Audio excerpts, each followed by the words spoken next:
pada masa pemerintahan Maximian yang fasik, seorang penganiaya yang kejam terhadap orang Kristen, hampir seluruh dunia diselimuti oleh kegelapan penyembahan berhala. Di mana-mana terjadi penganiayaan besar terhadap mereka yang percaya kepada Kristus, dan banyak pengaku iman atas nama Yesus yang Maha Kudus mati sebagai martir. Pada masa itu, di tanah Bitinia, di kota Nikomedia, menderitalah bagi Kristus sang martir agung dan kudus, bernama Panteleimon. Martir Kristus ini, yang paling mulia di antara para martir, lahir di Nikomedia. Ayahnya, seorang pria kaya dan terpandang, bernama Eustorgius. Ibunya bernama Eubule.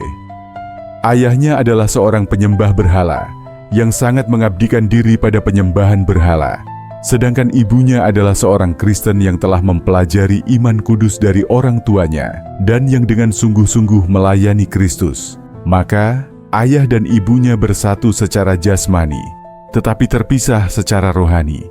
Sang ayah mempersembahkan korban kepada dewa-dewa palsu, sementara sang ibu mempersembahkan korban pujian kepada Allah yang benar. Anak mereka diberi nama Pantoleon, yang berarti singa dalam segala hal, karena mereka berharap ia akan menjadi seperti singa dalam keberanian.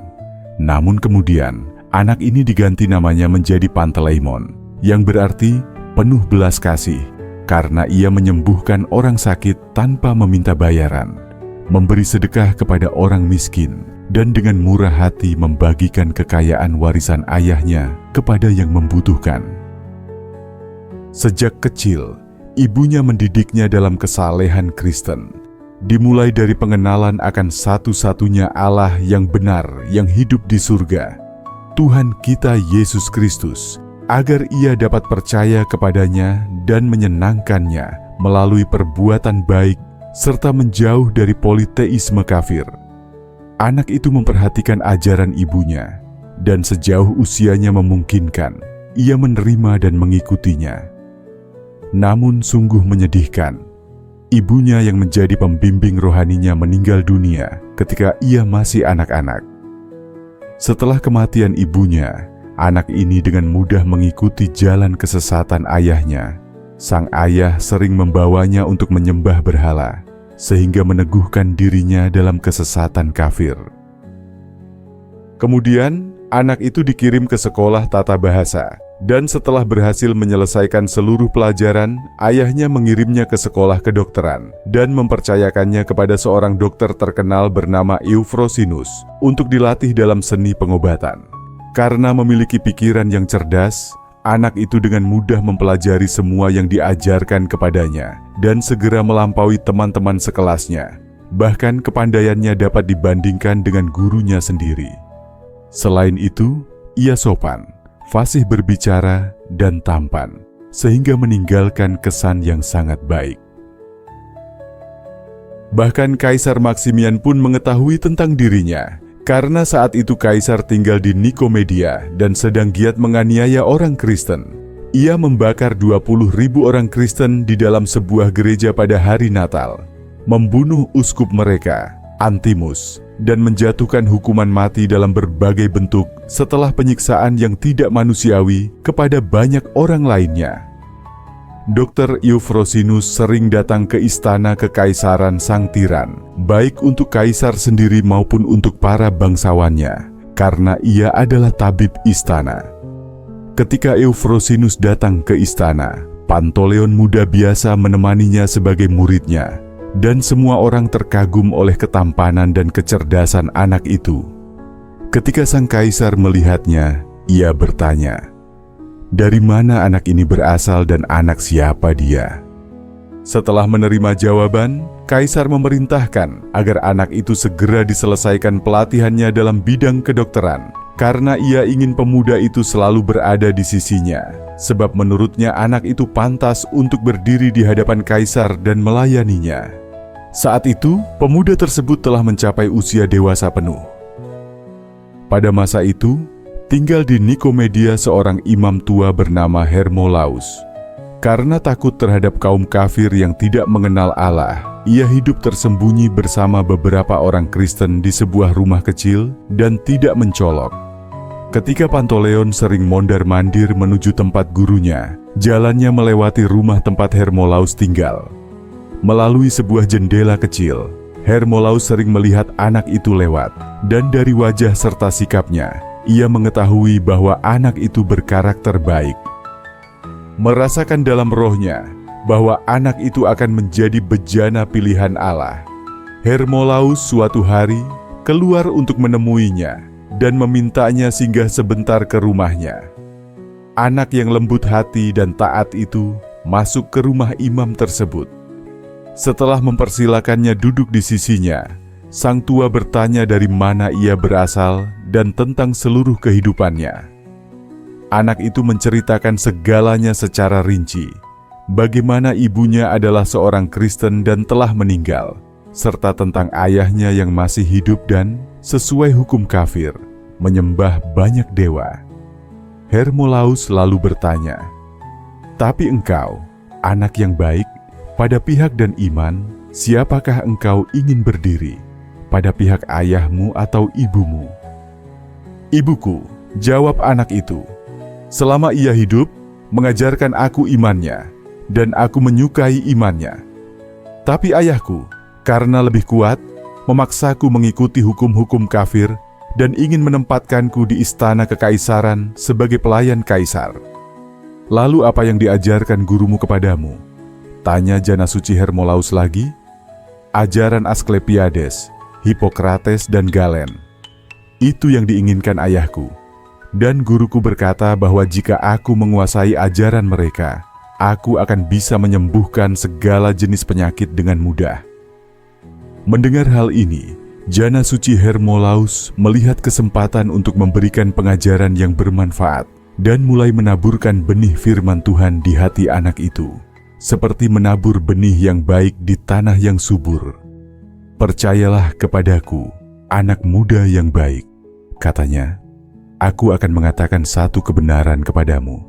Ajaran dan seni Asklepiades, Hippokrates, dan Galen itu sia-sia dan sedikit sekali manfaatnya bagi mereka yang mengandalkannya.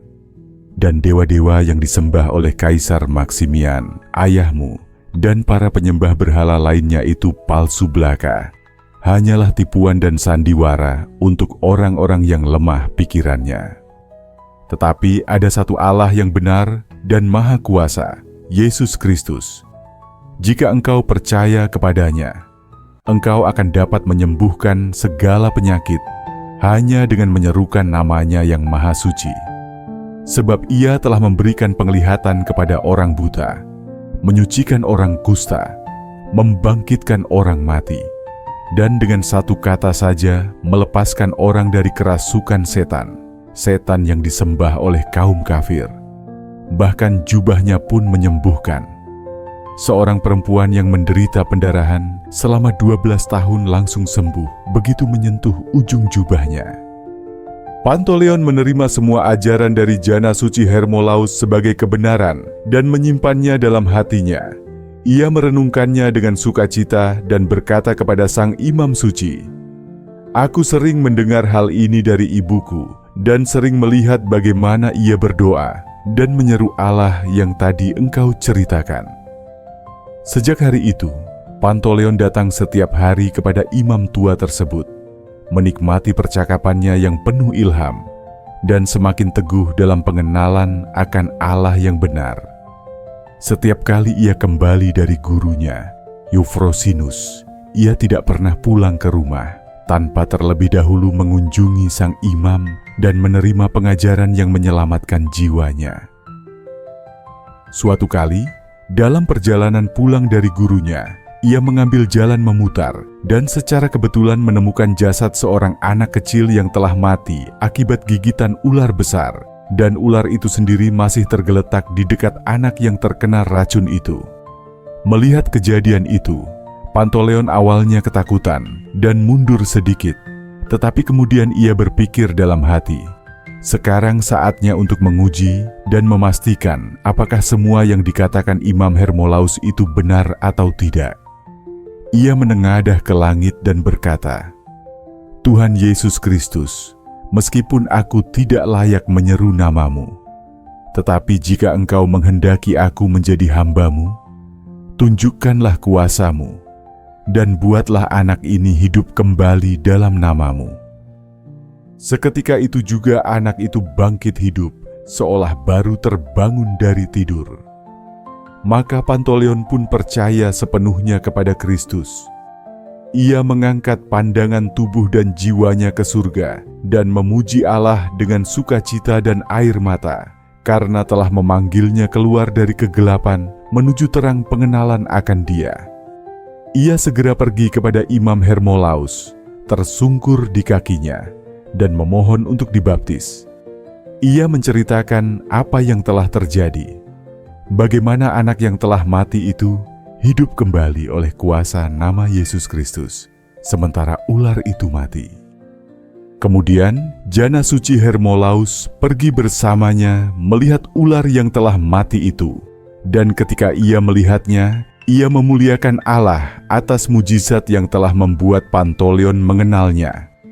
Setelah kembali ke rumah, ia membaptis Pantaleon dalam nama Bapa dan Putra dan Roh Kudus.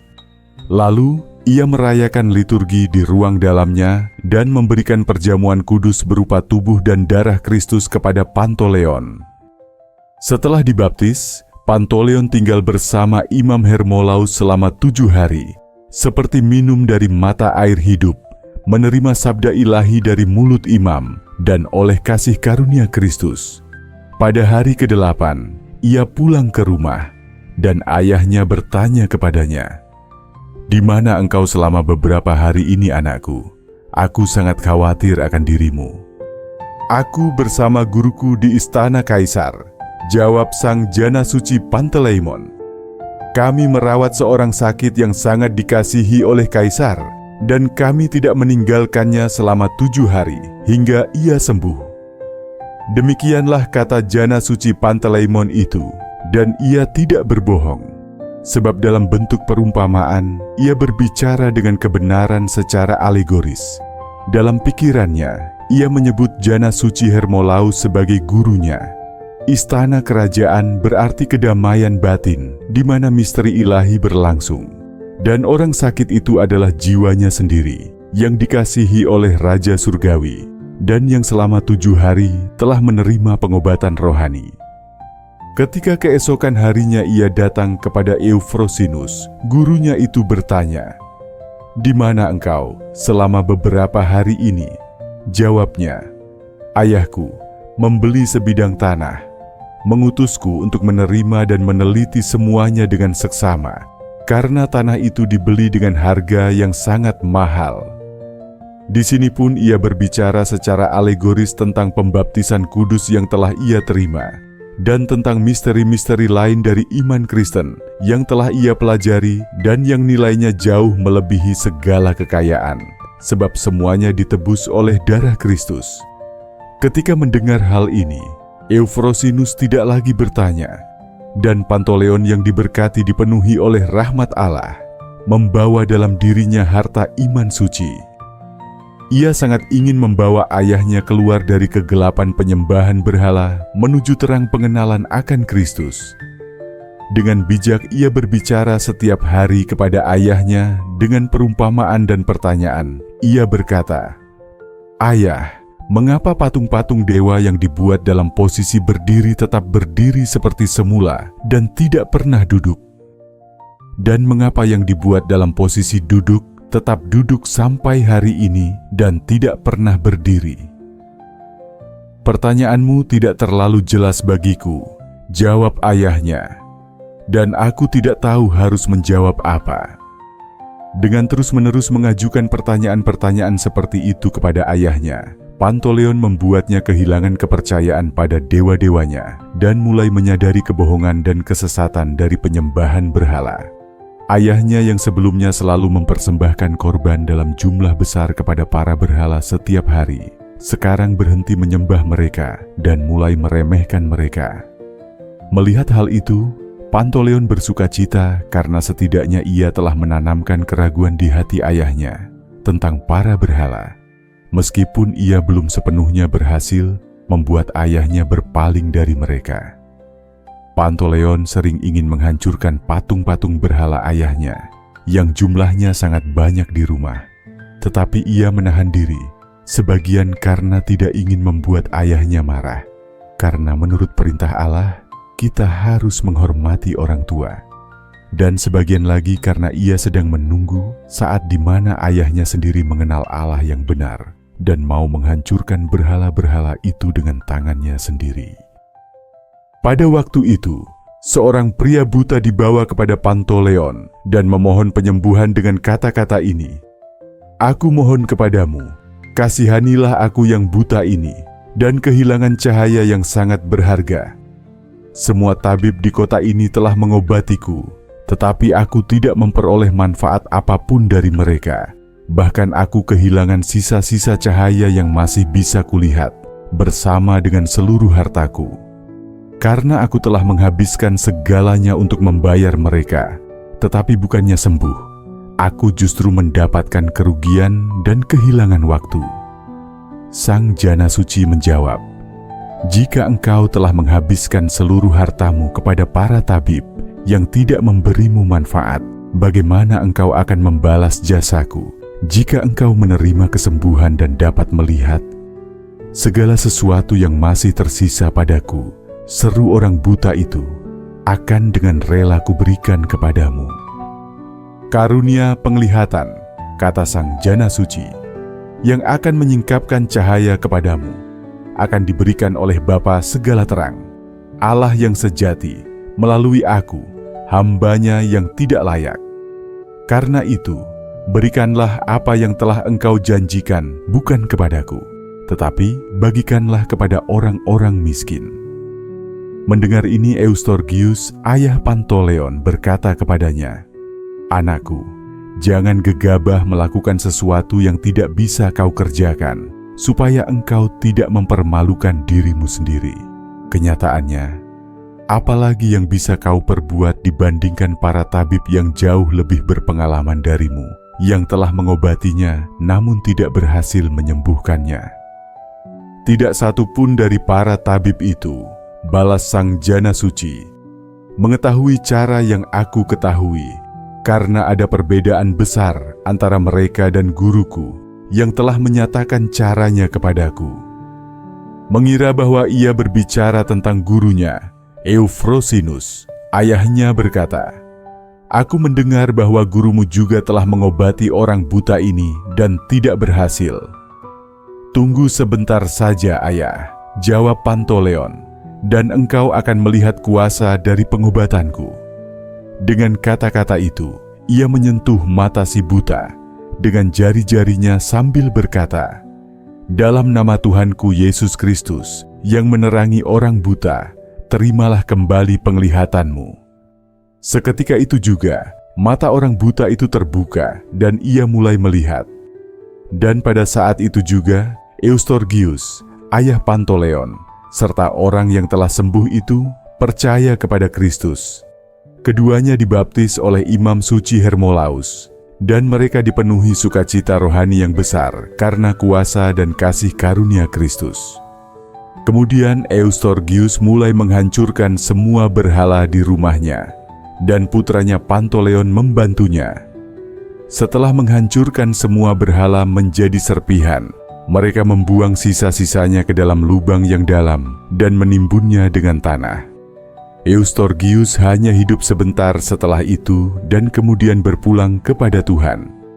Setelah menjadi ahli waris dari harta kekayaan ayahnya yang sangat besar, Pantaleon segera membebaskan semua budaknya, baik pria maupun wanita, dan memberikan imbalan kepada mereka dengan murah hati. Ia membagikan hartanya kepada yang membutuhkan, kepada pengemis, orang miskin, para janda, dan anak yatim.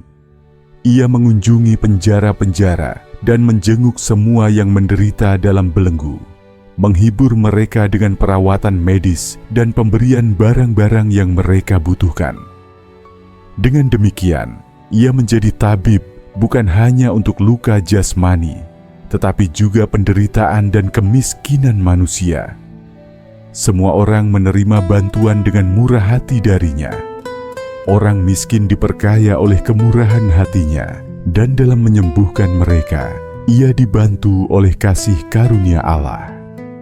Ia menerima karunia penyembuhan dari surga, dan ia menyembuhkan segala macam penyakit secara cuma-cuma, bukan terutama dengan obat-obatan, tetapi dengan menyerukan nama Yesus Kristus. Maka Panteleon sungguh menjadi Panteleimon, yang berarti sangat penyayang, atau yang penuh belas kasihan. Dan baik lewat nama maupun tindakannya, ia menunjukkan belas kasih kepada semua orang. Ia tidak membiarkan siapapun pergi dari hadapannya tanpa sedekah atau penghiburan. Kepada siapapun yang membutuhkan, ia memberikan bantuan, dan ia mengobati yang sakit tanpa bayaran. Seluruh kota membawa orang-orang sakit kepada dia dan meninggalkan para tabib lainnya, karena tidak ada seorang pun yang dapat menyembuhkan dengan cepat dan sempurna, seperti Panteleimon, yang berhasil menyembuhkan semua orang dan tidak menerima bayaran dari siapapun. Nama tabib yang penuh belas kasih itu menjadi terkenal di mana-mana, dan para tabib lainnya dicela dan diejek. Karena itu, timbullah rasa iri dan kebencian yang besar dari para tabib terhadap Sang Jana Suci. Hal ini sebenarnya telah mulai sejak orang buta itu mendapatkan kembali penglihatannya, tetapi mencapai puncaknya dengan cara berikut. Suatu kali, ketika orang yang dulunya buta itu sedang berjalan di kota, para tabib melihatnya dan berkata dalam hati, "Bukankah itu orang yang dulu buta dan datang kepada kita minta disembuhkan, dan yang tidak bisa kita sembuhkan? Tapi bagaimana mungkin sekarang ia bisa melihat? Siapa yang menyembuhkannya dan membuka matanya, dan dengan cara apa?" Mereka bertanya kepada pria itu bagaimana ia bisa mendapatkan kembali penglihatannya. Dan ia tidak menyembunyikan bahwa tabib yang menyembuhkannya adalah Panteleimon, seorang murid agung dari guru yang agung.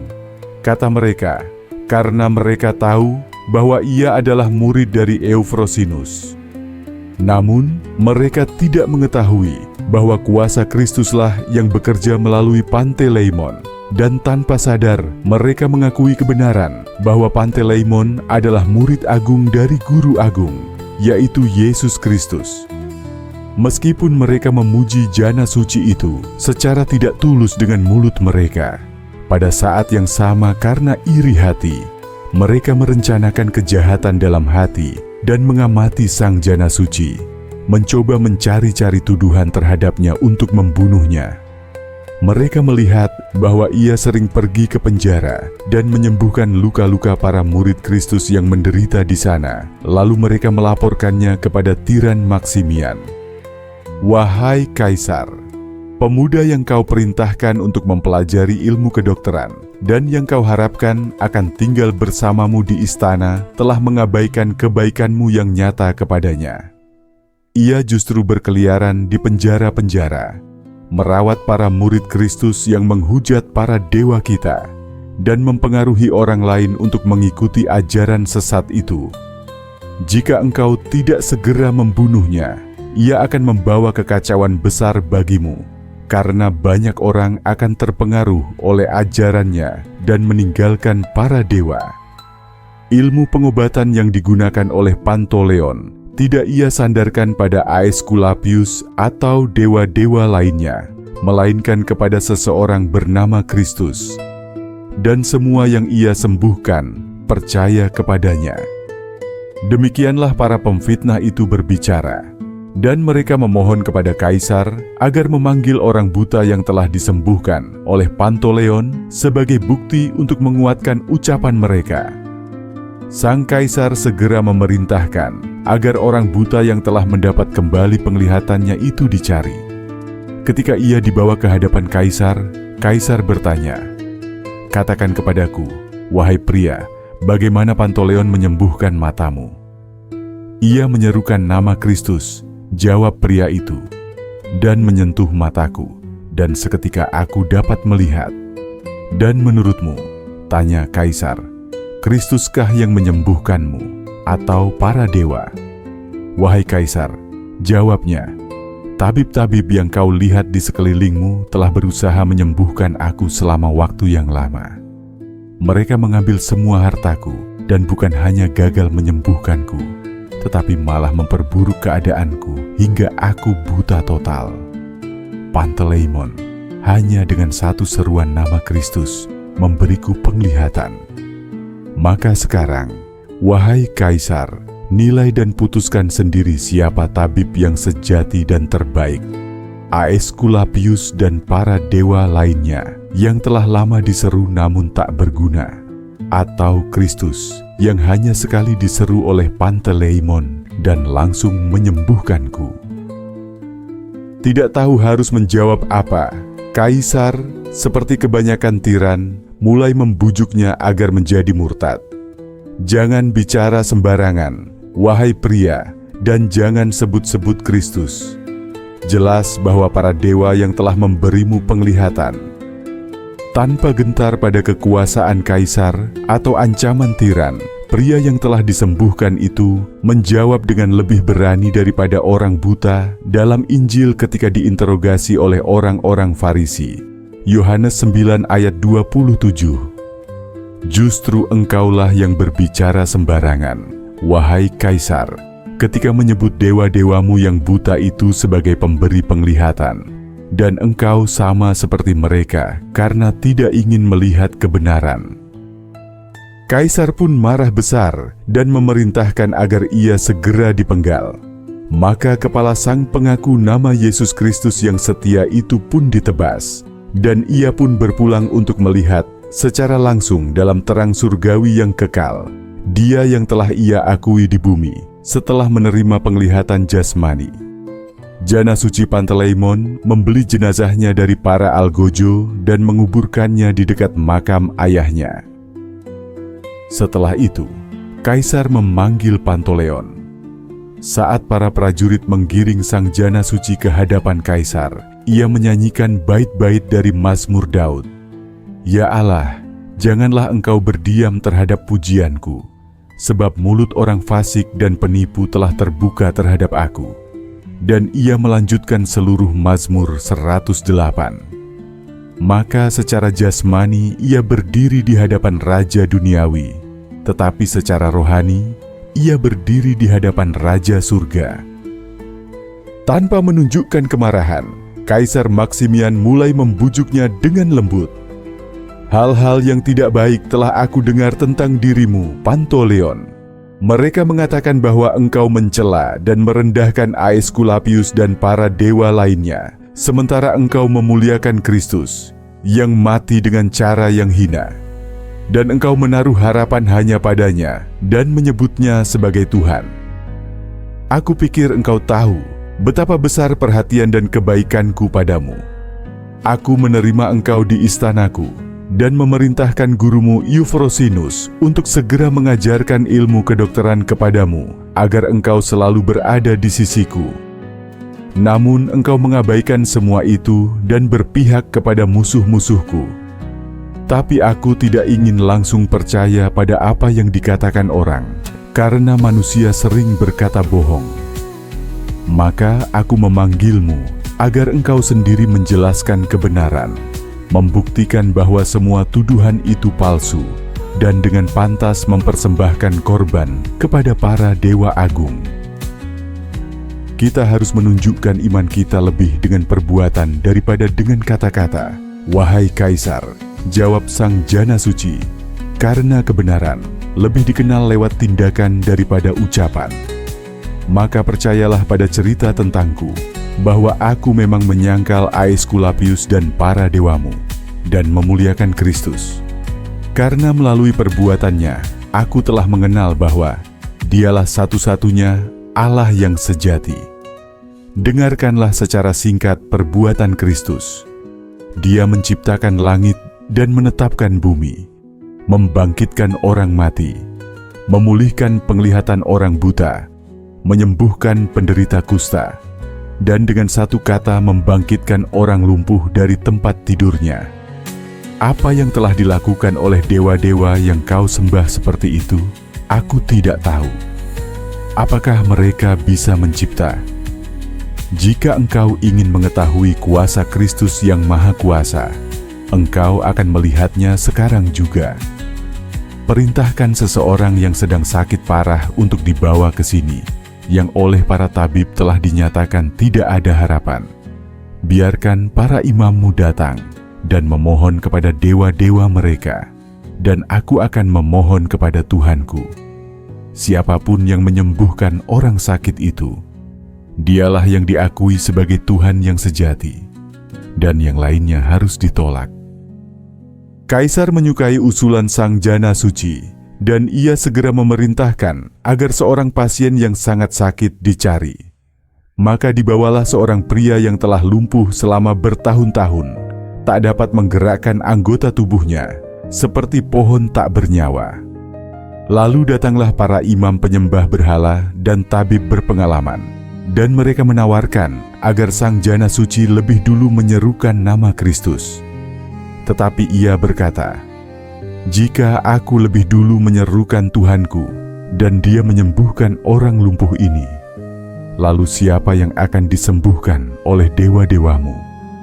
Biarlah kalian lebih dulu memohon kepada dewa kalian, dan jika mereka menyembuhkannya, tak perlu lagi aku memohon kepada Tuhanku." Maka para imam pun mulai memanggil dewa-dewa mereka. Yang satu menyerukan Aeskulapius, yang lain Zeus, yang ketiga Diana, dan lainnya menyerukan roh-roh jahat lainnya. Tapi tak ada suara atau tanda apapun yang terlihat. Lama mereka berdoa sia-sia. Melihat semua itu, Sang Jana Suci tertawa. Melihatnya tertawa, Kaisar berkata, "Engkau, Pantaleon, sembuhkanlah orang ini, jika engkau bisa, dengan memohon pada Tuhanmu." "Suruh para imam itu pergi," kata Sang Jana Suci, dan mereka pun pergi. Lalu, mendekati tempat tidur, Sang Jana Suci menengadah ke langit dan berdoa, "Ya Tuhan, dengarkanlah doaku, dan biarlah seruanku sampai kepadamu. Janganlah berpaling dari wajahmu di hari aku dalam kesusahan, condongkan telingamu kepadaku. Jawablah aku segera pada hari aku berseru kepadamu." Mazmur 101 ayat 2 dan 3. "Dan nyatakanlah kuasamu yang maha kuasa di hadapan mereka yang tidak mengenalmu, karena segala sesuatu mungkin bagimu, ya Raja segala kuasa." Setelah berdoa, Sang Jana Suci menggenggam tangan si lumpuh dan berkata, "Dalam nama Tuhan Yesus Kristus, bangkitlah dan sembuhlah." Seketika itu juga si lumpuh berdiri, merasakan kekuatan di seluruh tubuhnya, dan ia bersuka cita. Lalu ia memanggul tempat tidurnya dan pulang ke rumah. Melihat mujizat itu, banyak orang yang hadir percaya kepada Kristus. Tapi para imam penyembah berhala menggertakkan gigi terhadap hamba Kristus itu dan berkata kepada Kaisar, "Jika dia tetap hidup, ibadah persembahan kepada para dewa akan binasa, dan kita akan ditertawakan oleh orang Kristen. Bunuh dia segera, wahai Kaisar." Lalu Kaisar berkata kepada Pantaleon, "Persembahkan korban kepada para dewa, dan jangan mati sia-sia.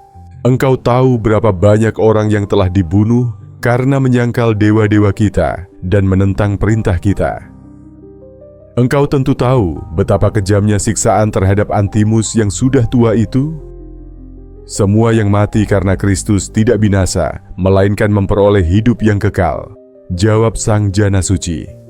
"Dan jika Antimus yang sudah tua dan lemah tubuh bisa menanggung siksaan demi Tuhan kita, betapa lebih lagi aku, yang masih muda dan kuat, harus dengan berani menanggung semua siksaanmu.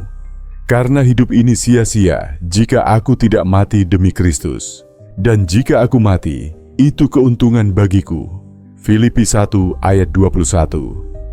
Kaisar kemudian memerintahkan agar martir digantung telanjang di pohon penyiksaan dan tubuhnya dicabik dengan kait besi, sementara tulang rusuknya dibakar dengan lilin menyala.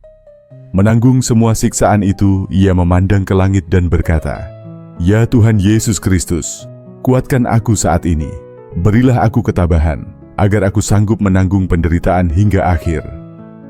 Dan Tuhan menampakkan diri kepadanya dalam rupa Imam Hermolaus dan berkata, "Jangan takut, aku besertamu." Seketika itu juga, tangan para penyiksa menjadi lemah seperti lumpuh, sehingga alat penyiksa jatuh dan lilin pun padam.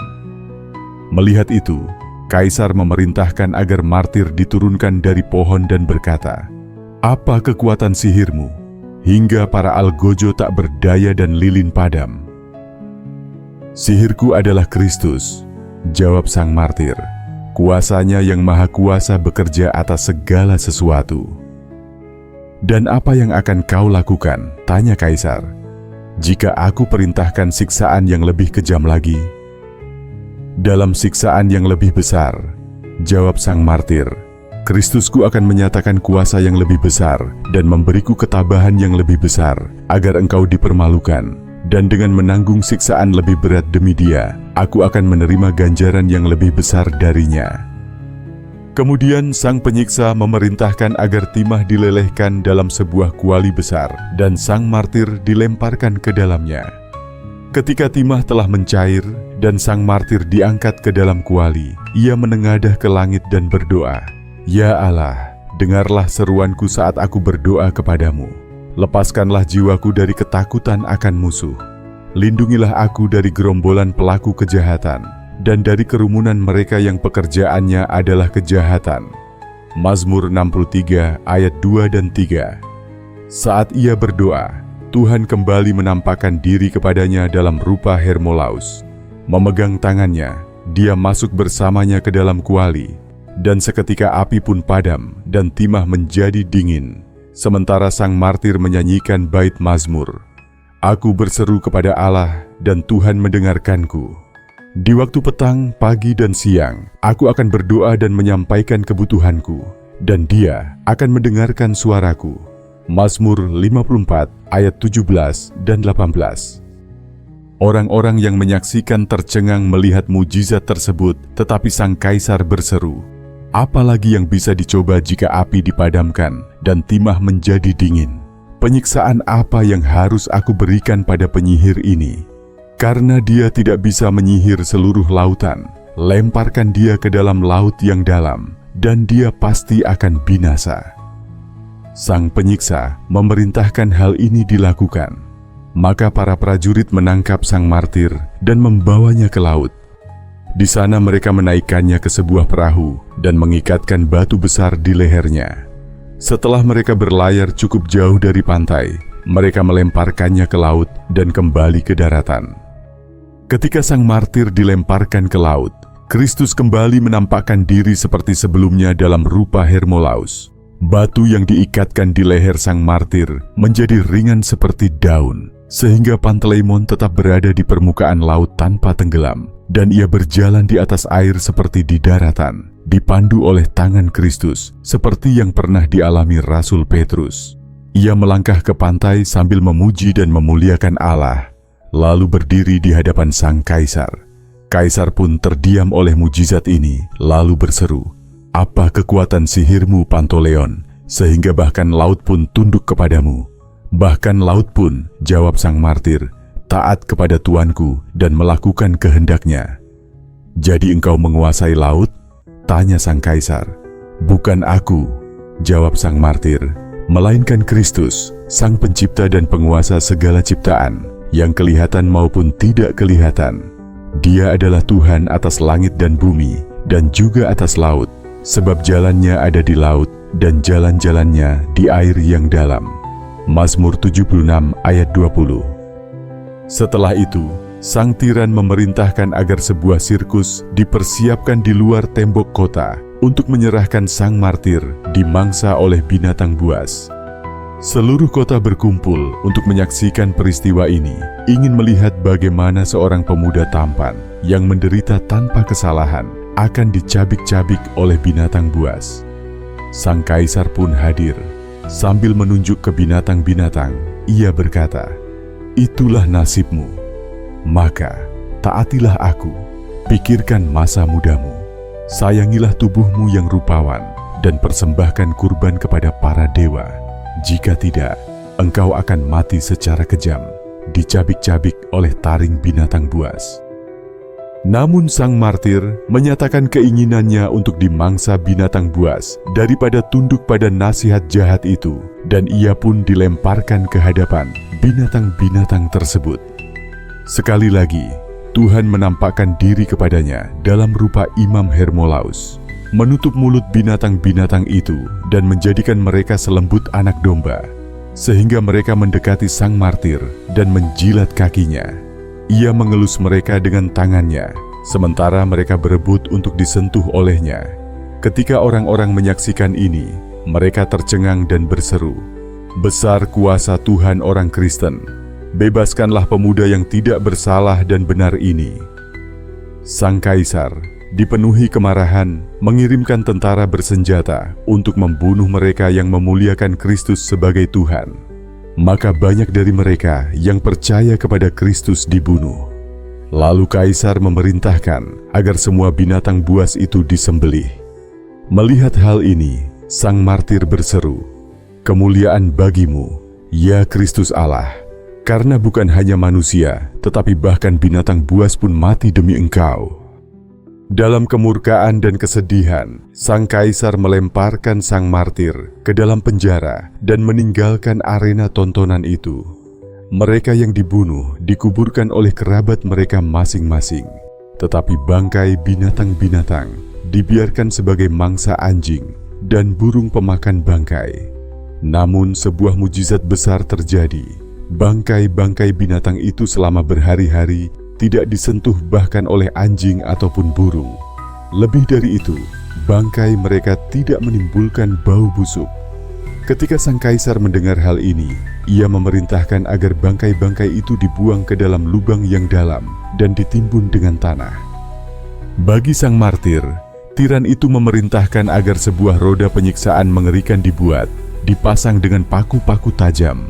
Namun ketika sang martir diikat pada roda itu dan roda diputar, oleh kekuatan yang tidak kelihatan, roda itu tiba-tiba hancur berkeping-keping, melukai banyak orang yang berdiri di sekitarnya, sementara sang martir keluar dari alat penyiksaan itu tanpa cedera sedikit pun.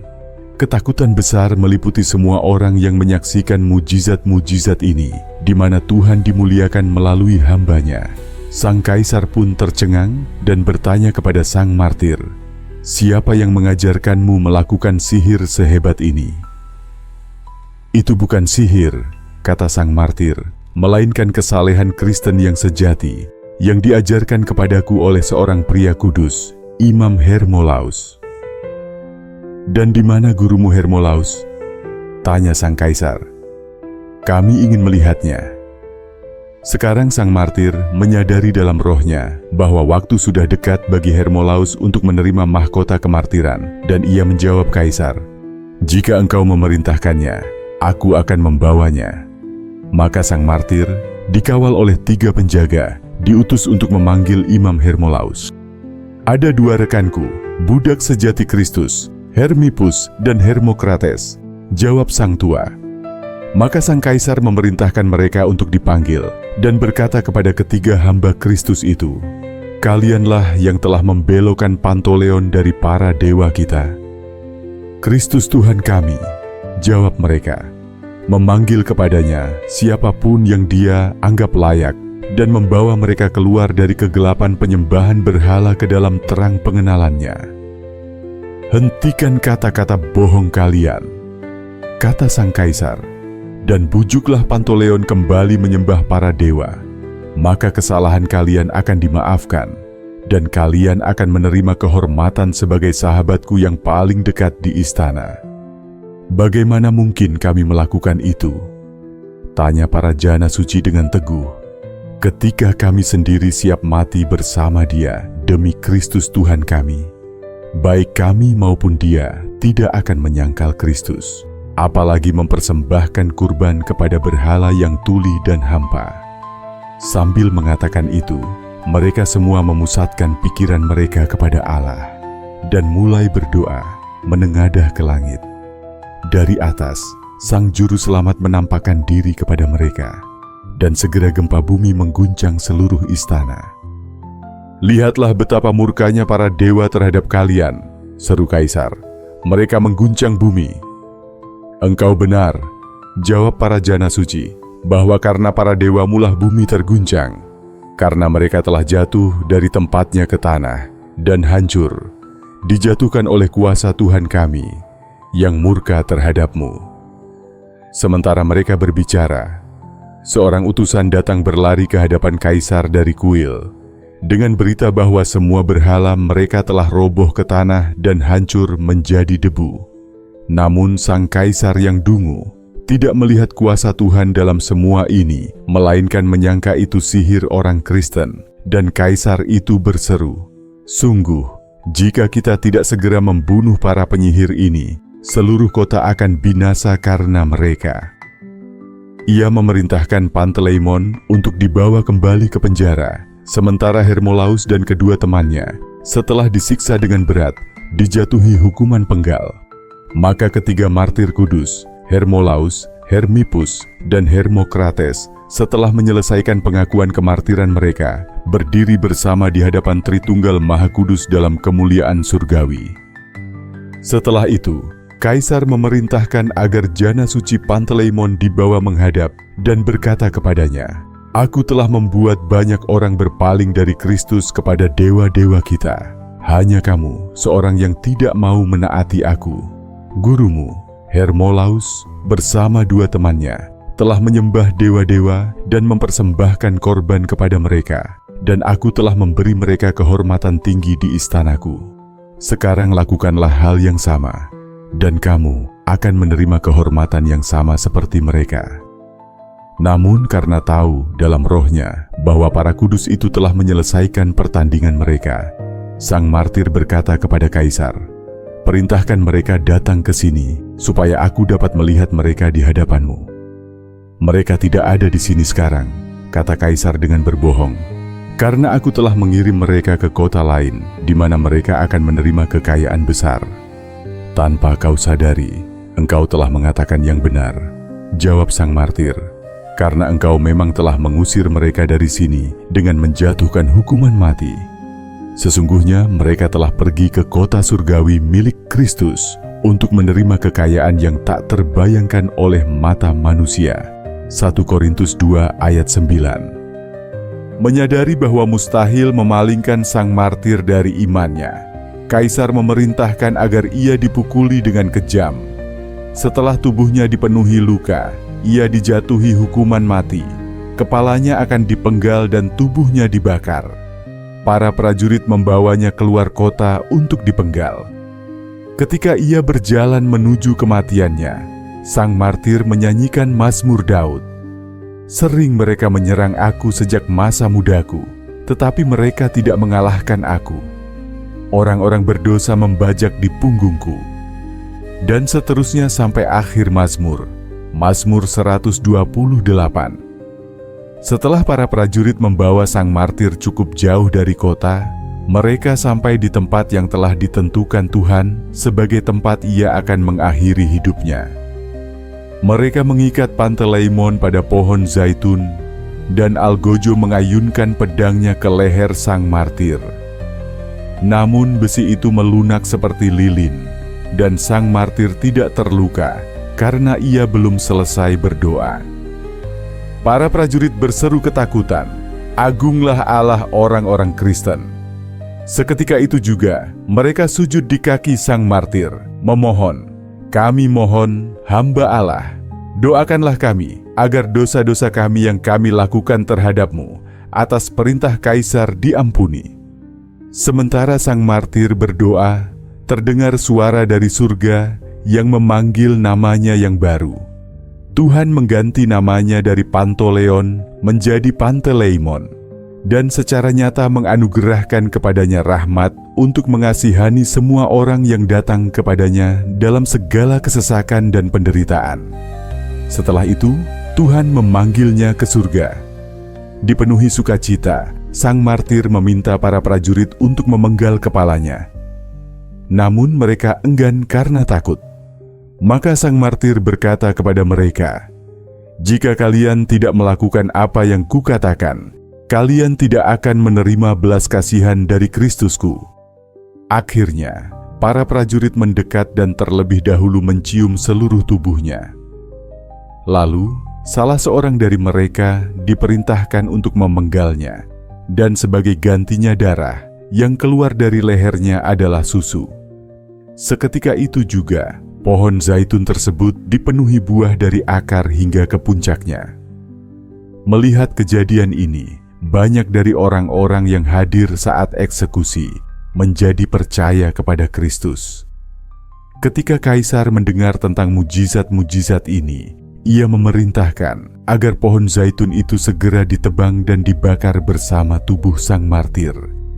Setelah api padam, orang-orang beriman mengambil tubuh sang martir dari abu, sama sekali tidak tersentuh api, dan menguburkannya dengan hormat di tanah milik cendekiawan Adamantius. Laurentius, Bassus dan Probianus, yang adalah pelayan di rumah sang martir, mengikuti dari kejauhan dan menyaksikan seluruh penderitaannya serta mendengar suara dari surga, mencatat riwayat hidup dan kemartirannya. Mereka menyerahkannya kepada gereja-gereja kudus sebagai kenangan akan sang martir, demi manfaat rohani bagi mereka yang membaca dan mendengarkannya. Untuk kemuliaan Kristus Allah kita, yang dimuliakan bersama Bapa dan Roh Kudus, sekarang dan selalu serta sepanjang segala abad. Amin.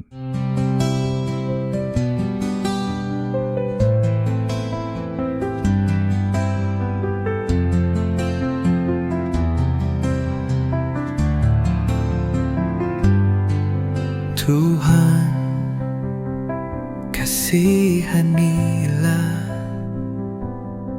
Di jalan sunyi aku berserah. Tuhan, tuntun langkahku.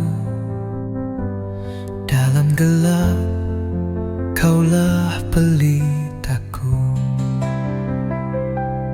Tuhan, kasihanilah.